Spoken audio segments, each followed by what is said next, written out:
અમેરિકાના રાષ્ટ્રપતિ રાતોરાત એક નિર્ણય લે છે કે H-1B વિઝાની જે ફી છે $1 લાખ કરવામાં આવ્યું છે, જેને જ કારણે મોટાભાગના ભારતીયો ડરી ગયા છે. પરંતુ મહત્વની વાત એ છે કે હવે ડરવાની બિલકુલ જરૂર નથી, કારણ કે હવે આગળના સમયમાં જે કંપનીઓ અમેરિકામાં છે એ જ કંપનીઓ ભારત આવવાની છે અને ભારતમાં રહીને જ તમને લાખોનો પગાર આપવાની છે. ત્યારે શું છે આખી માહિતી જાણીશું આજના ખાસ વિડીયોમાં. Hello, ladies and gentlemen. This is your captain speaking. We'll be landing in the airport in just a few minutes. What's up guys, welcome to A2 Edition. My name is Karan Charotra. આમ જોવા જઈએ તો સૌથી પહેલા જ આપણે વાત કરી લઈએ કે H-1B વિઝા છે શું. તો હવે સામાન્ય રીતે તમને સમજાવું ને તો H-1B વિઝા બીજી કોઈ વસ્તુ નથી.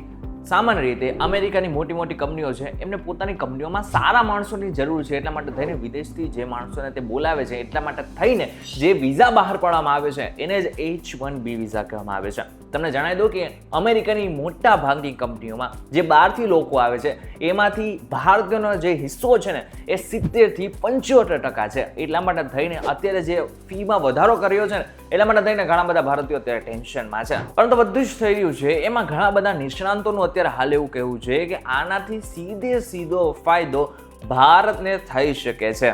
કઈ રીતે? તો ટ્રમ્પના નિર્ણયથી અમેરિકન કંપનીઓ જેમ કે ગૂગલ, માઇક્રોસોફ્ટ, એમેઝોન પોતાના વર્કને ભારતમાં શિફ્ટ કરી રહી છે. આને કહેવામાં આવે છે ગ્લોબલ કેપેબિલિટી સેન્ટર્સ અથવા તો GCC. હાલમાં ભારતમાં 1.9 મિલિયન લોકો આમાં કામ કરે છે અને વાર્ષિક $65 અબજ ની કમાણી પણ કરે છે. જોકે તમને જણાવી દો કે 2030 આવતા આજે નોકરીનો આંક છે વધી જવાનો છે અને 2.8 મિલિયન સુધી પહોંચી જવાનો છે, જ્યારે કમાણી છે એ $100 અબજ સુધી પણ પહોંચી શકે છે.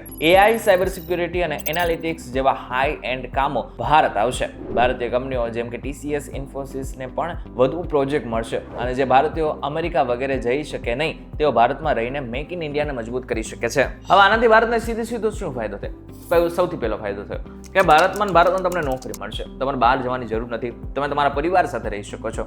બીજું મહત્વનું, તમને જેટલો પગાર ત્યાં મળતો હતો એના કરતાં ઓછો પગાર તમને મળી શકે છે, પરંતુ ભારતમાં રહીને તમે જેટલું કમાતા હતા એના કરતાં વધુ પગાર તમે કમાઈ શકો છો અને આરામથી કમાઈ શકો છો. ત્રીજું, તમે તમારા દેશને મજબૂત બનાવશો, એટલે કે આપણું જે આર્થિક ભાગીદારી છે દેશમાં એ વધી શકે છે, જેને જ કારણે આપણું જે અર્થતંત્ર છે એને ટેકો મળશે. પણ આ તકને કાયદેસર રીતે વાપરવી પડશે. સરકારે વિઝા પોલિસી અને સ્કિલ ડેવલપમેન્ટ પર ધ્યાન આપવું જ પડશે.